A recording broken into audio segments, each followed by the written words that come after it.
जीत होगी। एक बार एक किसान भगवान से बहुत ही नाराज हो गया। किसान बहुत मेहनती था। बहुत मेहनत से वो अपने खेतों में अनाज उगाता, उसकी देखभाल करता, पर अक्सर उसकी फसल खराब हो जाती।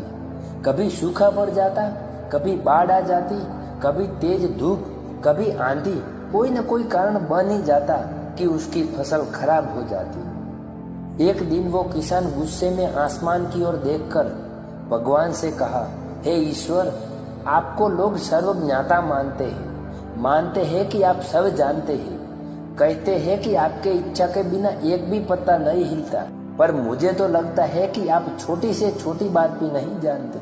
आपको तो ये भी नहीं पता कि खेती बाड़ी कैसे करते हैं। अगर आप जानते होते तो हर समय जो बाढ़, आंधी और तूफान आते हैं वो कभी नहीं आते।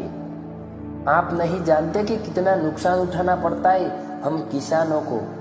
यदि आप मेरे हाथ में ये शक्ति दे दे कि मैं जैसा चाहूँ वैसा मौसम में लगा दूं, तो फिर देखना मैं अन्न के भंडार लगा दूंगा।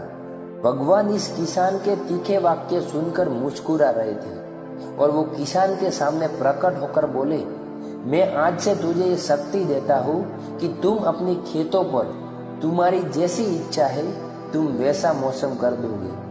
मैं बिल्कुल भी दखल नहीं दूंगा, तुम्हारी इच्छा से सब कुछ होगा। किसान बहुत खुश हो गया। किसान ने गेहूं की फसल अपने खेतों में बोई। जब उसे लगा कि खेतों को धूप चाहिए तो खेतों को धूप मिले। जब पानी बरसना चाहिए तभी पानी बरसा। आंधी, तूफान, बाढ़ कुछ भी उसने अपने खेतों पर आने नहीं दिया। किसान के खेत में इस वर्ष ऐसी फसल हुई जैसी कभी हुई नहीं थी।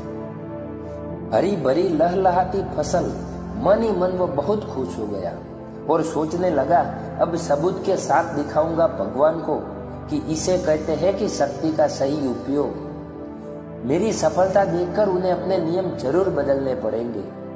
कुछ दिन गुजरे, फसल कटने को तैयार हो गई। किसान बहुत उत्सुकता के साथ फसल को काटने लगा, पर जैसे ही उसकी नजर गेहूं की बालियों पर गया तो उसने अपना सिर पीट लिया और वह रोने चिल्लाने लगा। गेहूं की एक भी बाली के अंदर गेहूं का दाना नहीं था। सारी बालियां अंदर से खाली थी। किसान बहुत दुखी हो गया। उसने भगवान को रोते हुए फिर पुकारा, हे प्रभु, तुमने ये मेरे साथ क्या किया? क्या तुमने मुझे कोई सजा दी? भगवान बोले, पुत्र, ये तो होना ही था। तुमने पौधों को संघर्ष करने का मौका ही कहाँ दिया? ना तो तुमने उन्हें आंधियों से जूझने दिया, ना तेज बारिश से सहने दिया और ना ही धूप में तपने दिया। एक भी चुनौती का सामना तुमने उन्हें करने ही नहीं दिया।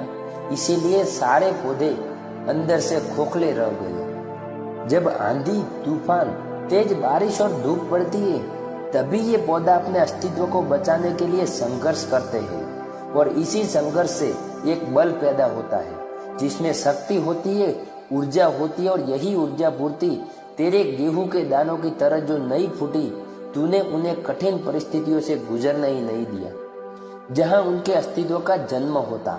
सारे बालियां इसीलिए खाली है, इसमें एक भी गेहूं का दाना इसीलिए नहीं है क्योंकि तुमने अपने पौधे को संघर्ष कराया ही नहीं। याद रखिए, स्वर्ण में स्वर्णीय आबाद तभी आती है जब वो आग में तपने, गलने और हथौड़ों से पीटने जैसे संघर्षों से गुजरता है। कोयले का टुकड़ा हीरा तभी बनता है जब वो उच्च दाब और उच्च ताप की मुश्किल परिस्थितियों से गुजरता है। इसी तरह यदि हमारी जिंदगी में कोई संघर्ष ही ना हो, कोई चुनौती ना हो, तो हम भी गेहूं की बालियों की तरह खोखले रह जाएंगे। कोई अस्तित्व नहीं होगा हमारा। विपरीत परिस्थितियां, चुनौतियां, समस्याएं हमें और अधिक निखारती है। यदि जीवन में कठिन परिस्थितियां और चुनौतियां आए तो घबराना मत, बल्कि सामना करना, विश्वास करना कि आप और अधिक निखर जाओगे और अधिक मजबूत बन जाओगे। किसी ने सही कहा है, जिंदगी जीना आसान नहीं होता, बिना संघर्ष कोई महान नहीं होता। जब तक ना पड़े हथौड़े की चोट तब तक पत्थर भी भगवान नहीं होता। मैं उम्मीद करता हूँ कि आपने इस वीडियो से बहुत कुछ सीखा होगा। अपनी राय हमें कमेंट में जरूर बताना, हमें अच्छा लगा।